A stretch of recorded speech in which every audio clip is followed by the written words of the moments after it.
네, 안녕하세요. 장수훈입니다. 자, 이번에 저를 만나게 돼서 이제 공부할 거는 이제 톨츠가 되겠습니다. 톨츠.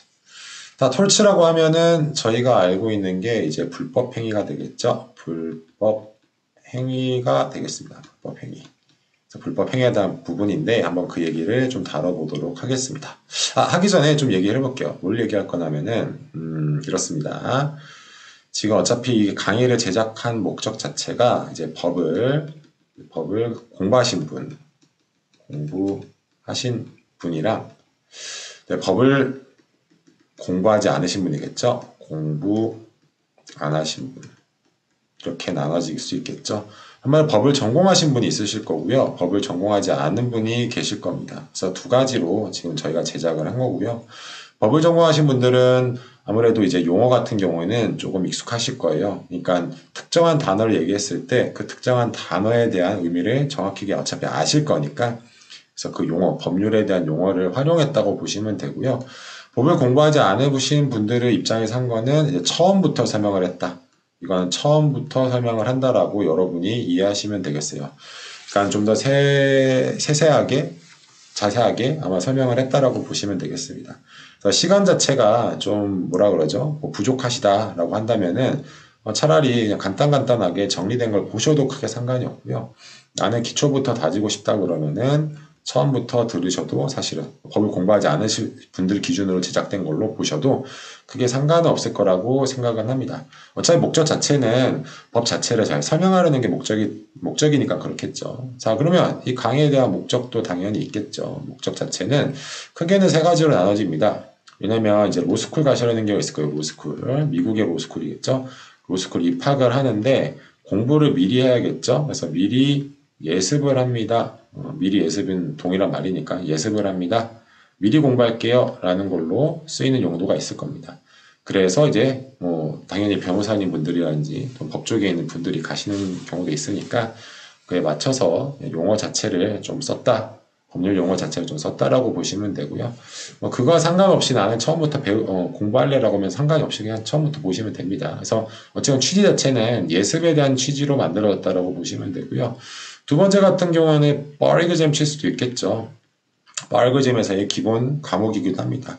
근데 나는 기초부터 좀 갈래라고 하면은 이걸 들으시면은 기초적인 내용들은 여러분이 이제 파악하실 수 있다라고 보시면 되고요. 세 번째는 그냥 관심이 있어서라는 게 있을 수 있겠죠. 그래서 이런 목적을 따라서 제작이 됐기 때문에 여러분 보시고 나 이거 정도면 해당이 되겠다 싶으면은 뭐 들어보시는 것도 좋을 것 같습니다. 자, 우리나라 같은 경우에는 민법에서 좀 적용되는 게 있죠. 그래서 민법에 보시면은 채권 쪽에 불법행위라는 게 여기 하나가 딱 들어가 있습니다. 그러니까 불법행위를 통해서 사실 채권이 발생한다고 보는 거예요. 돈을 청구할 권리가 생긴다고 보는 거겠죠. 민법에서는 그렇게 보기 때문에 여기에 이제 불법행위가 딱 들어가게 돼 있습니다.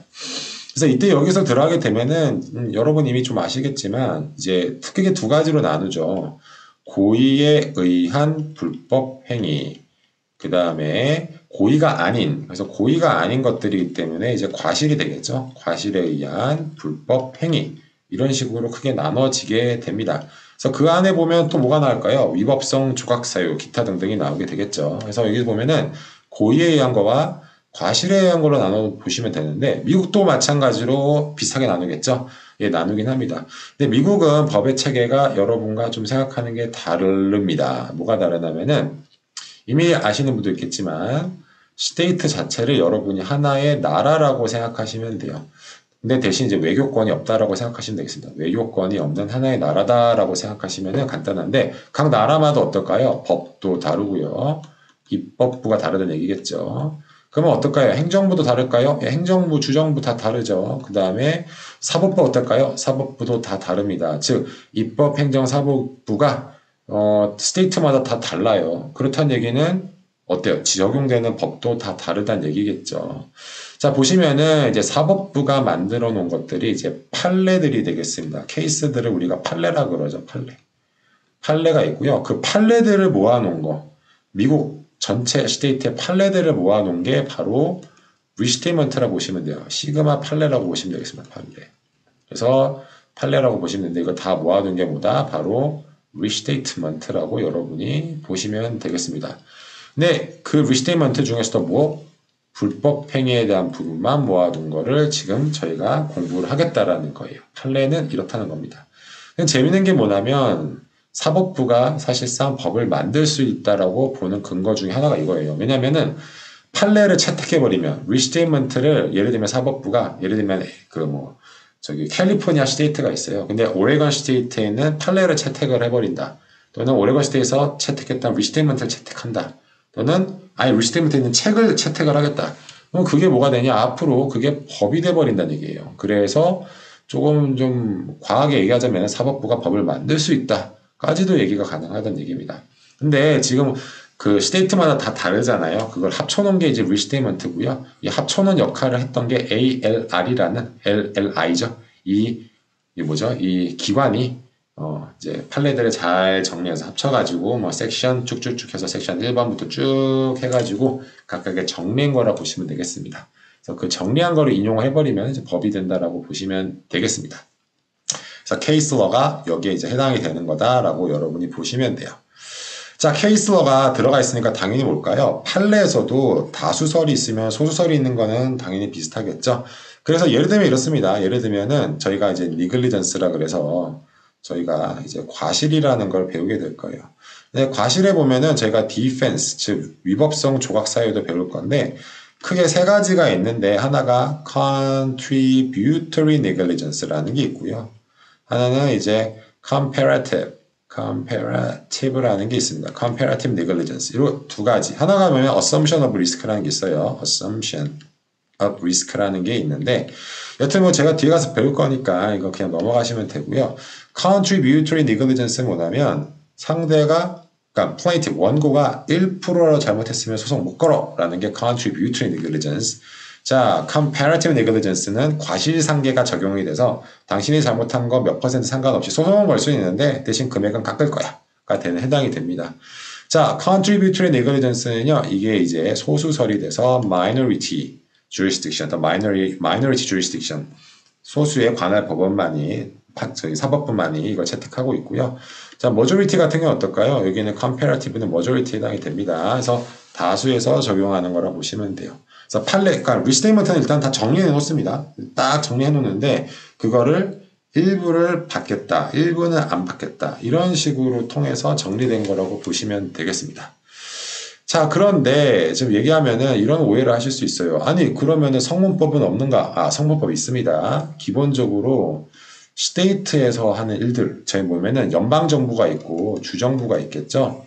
연방정부가 있고 주정부가 있는데 이런 식으로 이제 민사와 관련된 부분, 즉 불법행위 같은 거겠죠. 불법행위라든지 이런 거, 계약이라든지 그러니까 여러분의 일상사와 좀 관련된 부분, 가족이라든지 예를 들면 가족법 같은 경우겠죠. 이런 거, 일상사와 관련된 부분은 스테이트 법에 따라서 많이 결정이 나요. 그러면 스테이트에서 당연히 불법행위에 대한 법이 있을까요? 없을까요? 당연히 있겠죠. 그래서 보면은 이제 판례법이라 그래서 케이스러도 있고요. 성문법이라 그래서 여러분이 갖고 있는 정말로 그 입법부에서 통과시킨 거, 주입법부에서 통과시킨 법들이 있습니다. 그래서 우리가 이거를 이제 스테이트 스타튜트라는 표현을 실제로 쓰기는 해요. 그래서 뭐 각 주마다 들어가게 되면은 예를 들면 캔자스 스타튜트라서 캔자스 스타튜트 섹션 해가지고 섹션 번호도 쭉 나와서 나름 성문법을 쭉 가져가게 되겠습니다. 그래서 저희는 각 주마다 있는 걸 다 배우지는 않고요. 로스쿨 가셔도 각 주마다 있는 걸 사실 배우는 건 아니고요. 전반적인 아까 했던 이 케이스 전체를 사실 배우는 거거든요. 그래서 판례법을 기준으로 저희가 배울 거기 때문에 이 기준으로 저희가 배운다라고 보시면 되겠습니다. 예, 성문법 부분은 저희가 따로 배우지는 않는다. 언급이 되는 부분이 있을 수 있는데 아마 거의 언급이 안 될 거예요. 주마다 법들이 좀 많이 다르기 때문에 그렇습니다. 그러면 불법행위도 어떻게 될까요? 당연히 미국도 한국이나 동일하게 고의에 의한 불법행위가 있을 거고요. 다음 이거는 고의가 아닌 거니까 저희는 과실로 치겠습니다. 불법행위가 있고요. 마지막 세 번째는 이제 엄격 책임이라고 그럴 텐데 여러분이 알고 있는 대표적인 엄격 책임 중에 하나가 제조물 책임이라고 여러분이 생각하시면 되겠습니다. 제조물 책임이라고 여러분이 생각하시면 돼요. 물건을 만들었으면 책임을 져야겠죠. 그래서 제조물 책임에 대한 부분이 여러분이 배우는 부분이라고 보시면 돼요. 물론 스튜디오 라이빌리티 안에는 여러 가지가 다 있습니다. 예를 들면 뭐 애니멀 케이스 해가지고 동물이 이제 사람 물는 경우도 있을 거고, 아니면 굉장히 위험한 물건을 취급하다가 발생한 사건이 있을 수 있고요. 그다음에 제조물에 대한 하자 이렇게 있을 겁니다. 그래서 제조물 책임이 여기에 주로 들어간다고 보시면 되겠습니다. 당연히 저희가 배우면 고의에 대한 부분, 여러 가지 고의에 대한 것들 다 배울 거고요. 각각에 대한 구성 요건을 더 배우겠죠. 어떤 것들은 어떤 요건, 어떤 것들은 어떤 요건들 다 배울 거고요. 과실에 대한 요건들도 배우겠죠. 당연히 이제 제조물 책임의 요건들 다 배울 겁니다. 그리고 그뿐만 아니라 이 디펜스란 게 뭐냐면 이제 위법성 조각 사유라고 그러죠. 위법성 조각 사유.